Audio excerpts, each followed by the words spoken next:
মুনাফিকরা জাহান্নামের নিম্ন স্থানে অবস্থান করবে আপনি একটাবার ভেবেছেন? আজকে আমাদের বাংলার জমিনে মুনাফিক আছে না নাই? মুনাফিকরা নিঃসন্দেহে মিথ্যাবাদী। আল্লাহ রাব্বুল আলামিন সেই সম্পর্কেও জানিয়ে দিলেন মুনাফিকরা মিথ্যাবাদী। আল্লাহ রাব্বুল আলামিন সেই মেসেজটুকু আমাকে আপনাকে জানিয়ে দিলেন কোরআনুল কারীমের 63 নম্বর সূরা মুনাফিকুনের 1 নম্বর আয়াতে আল্লাহ তাআলা জানিয়ে দিলেন, ওয়াল্লাহু ইয়াশহাদু ইন্নাল মুনাফিকিনা লাকাযিবুন। জোরে বলি আল্লাহু আকবার। আল্লাহ রাব্বুল আলামিন মেসেজ দিয়ে জানিয়ে দিলেন মুনাফিকরা নিঃসন্দেহে মিথ্যাবাদী।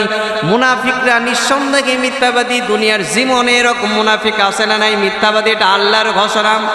এই যে মুনাফিক যারা হবে তারা সর্বদাই মিথ্যাবাদী, মিথ্যা কথা বলবে।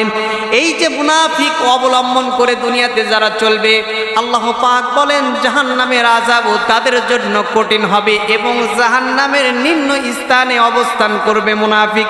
সেই সম্পর্কে আল্লাহ রাব্বুল আলামিন মেসেজ দিয়ে আমাকে আপনাকে জানিয়ে দিলেন কোরআনুল কারীমে 4 নম্বর সূরা নিসা এর 45 নম্বর আয়াতে আল্লাহ তাআলা জানিয়ে দিলেন, ইন্নাল মুনাফিকিনা ফিদ দারকিল আসফালি মিনান নার।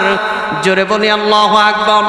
আল্লাহ রাব্বুল আলামিন বলেন নিশ্চয় মুনাফিকরা জাহান্নামের নিম্ন স্থানে অবস্থান করবে। আপনি একটাবার ভেবেছেন? আজকে মুনাফিকের খাতারে আপনার আমার নামটা আছে না নাই? এই মুনাফিকের নিম্ন স্থানে আপনি কিন্তু প্রবেশ করবেন। অথচ মুনাফিক হয়ে যদি আমি আর আপনি মারা যাই, পরকালে জান্নাত তো পাবই না, জাহান্নামেরও নিম্ন স্থানে যাওয়া লাগবে, ঠিক কিনা? আপনি নামাজ পড়ছেন, সুদ খাচ্ছেন, অন্যায় করছেন, হারাম ভক্ষণ করছেন, বাড়িতে লোক বেপরদায় চলাফেরা করে, অন্যার জমি আত্মসাৎ করছেন।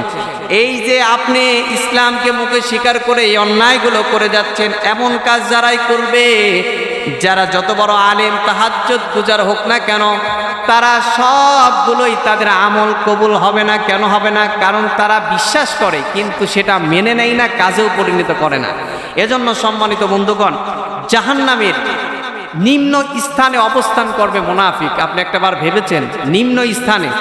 আজকে আমাদের বাংলার জমিনে মুনাফিক আছে না নাই? এই মুনাফিক চিনব কিভাবে?